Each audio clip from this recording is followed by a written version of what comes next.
है श्री संजय महाराज जी पोलारे हमारे बीच में उपस्थित है। श्री विनायक महाराज जी हीरापुर से हमारे बीच में उपस्थित है। हरिभक्त पारायण दत्तू महाराज जी पटोड़े हमारे बीच में उपस्थित है।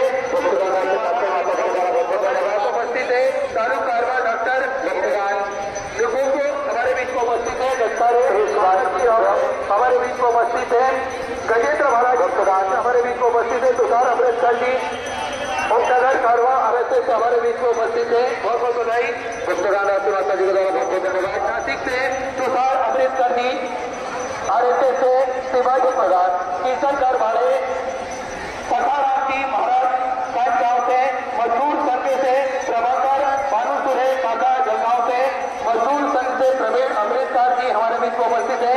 श्री संजय महाराज जी पुणेकर, श्री योगेश महाराज जी पशुरेकर, श्री अग्रेश्वर महाराज जी जागड़े, श्री सदाशिव जी सोना।